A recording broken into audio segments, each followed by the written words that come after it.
Au nom d'Allah, le tout miséricordieux, l'infiniment miséricordieux.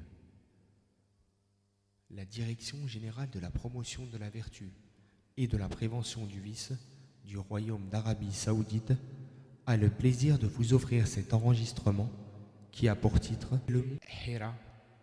Premièrement, sa présentation.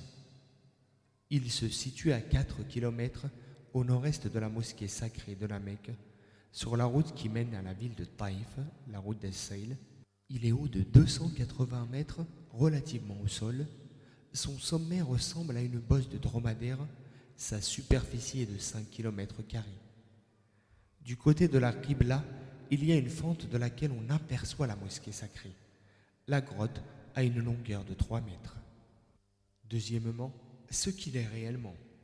Hira est le mont sur lequel le prophète, paix et salut d'Allah sur lui, se retirait avant qu'il ne reçoive la révélation. Il s'y recueillait et la première fois que l'ange Jibril est descendu, c'était dans la grotte de Hira. Allah le Très-Haut a dit: اقرأ باسم ربك الذي خلق خلق الإنسان من علق اقرأ وربك الأكرم الذي علم بالقلم علم الإنسان ما لم يعلم. Lis au nom de ton Seigneur qui a créé l'homme d'une adhérence. Lis, et ton Seigneur est le plus noble qui a instruit par le qalam et a enseigné à l'homme ce qu'il ne savait pas. Du verset 1 à 5 de la sourate Al-Alaq. Aïcha, qu'Allah soit satisfait d'elle, explique: l'inspiration divine commença d'abord à se manifester chez le messager d'Allah sous la forme de visions oniriques véridiques. En effet, chaque vision qui lui apparaissait se manifestait aussi clairement que le jaillissement lumineux de l'aube. Après cela, il fut épris de retraite solitaire. Il s'isolait dans la grotte de Hira, où il s'adonnait à l'adoration durant de nombreuses nuits avant de revenir dans sa famille et s'apprévisionner pour la même période de temps. Il revenait donc auprès de Khadija et se ravitaillait pour la même durée. Il en fut assis jusqu'à ce que la vérité vienne à lui, tandis qu'il se trouvait dans la grotte. L'ange vint à lui et lui demanda: « Lis !» À quoi il répondit: « Je ne suis pas de ceux qui savent lire. » Il, le prophète, paix et salut d'Allah sur lui, expliqua: « Il, l'ange, me saisit et m'enveloppa si fortement que j'en fus épuisé.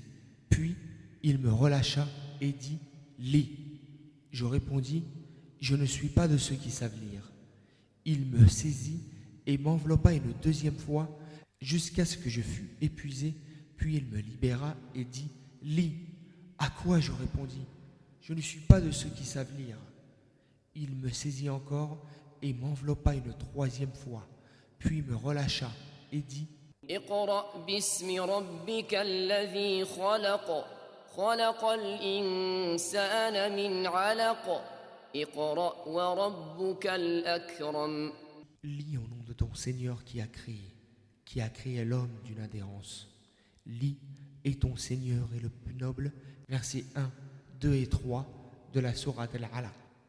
C'est ce mot à qui le prophète, paix et salut d'Allah sur lui, a dit: « Calme-toi, Hira. » En effet, Abu Huraira, qu'Allah soit satisfait de lui, rapporte: le messager d'Allah était sur le mont Hira et celui-ci se mit à bouger. Le messager d'Allah, paix et salut d'Allah sur lui, dit alors: « Calme-toi, Hira, car il n'y a au-dessus de toi qu'un prophète, un véridique ou un martyr. » Or, il y avait sur lui le prophète, paix et salut d'Allah sur lui, Abu Bakr, Omar, Uthman, Ali, Talha, Az-Zubayr et Sa'id ibn Abi Waqqas, qu'Allah soit satisfait d'eux. Concernant cette grotte qui se trouve au sommet de la montagne, c'est-à-dire celle de Hira, il n'est pas attesté dans les textes que le prophète, paix et salut d'Allah sur lui, y soit revenu après qu'il ait reçu la révélation, ni après qu'il ait conquis la Mecque, ni lors de son hajj, ni lui, ni ses compagnons. Ibn Taymiyyah a dit: son recueillement et ses dévotions dans la grotte de Hira eurent lieu avant la révélation, après qu'Allah lui a fait don de la qualité de prophète, qui lui a confié le message qu'il a exigé des hommes de croire au prophète, de lui obéir et de le suivre, après que celui-ci soit resté à la Mecque 10 années et quelques avec ceux qui crurent en lui, c'est-à-dire les premiers émigrés qui sont les meilleurs des hommes. Pendant tout ce temps, ni lui, ni aucun de ses compagnons n'alla à la grotte de Hira. Puis, il émigra à Médine et fit 4 umrahs sans qu'au cours de ces années, il ne se rendit à la grotte de Hira, ni n'alla la visiter, ni lui, ni ses compagnons, ni elle, ni aucun autre emplacement aux alentours de la Mecque. Il n'y avait de pratique d'adoration que celle qui se pratiquait dans la mosquée sacrée, ou entre Safa et Al-Marwa, ou à Minan, Mina, ou à Muzdalifa, ou à Arafat. Ensuite, après lui, ses successeurs, les califes bien guidés, ainsi que les autres parmi les premiers convertis, n'allaient pas non plus à la grotte de Hira et autres lieux comparables pour y prier ou y faire des invocations, etc. Or, si cela avait été une pratique admise et conseillée par la loi, méritant la récompense divine, le prophète, paix et salut d'Allah sur lui, aurait été le mieux informé à ce sujet et aurait enseigné cela à ses compagnons, et ces derniers auraient été les mieux renseignés sur ce point et seraient plus désireux de le pratiquer que ceux des générations ultérieures.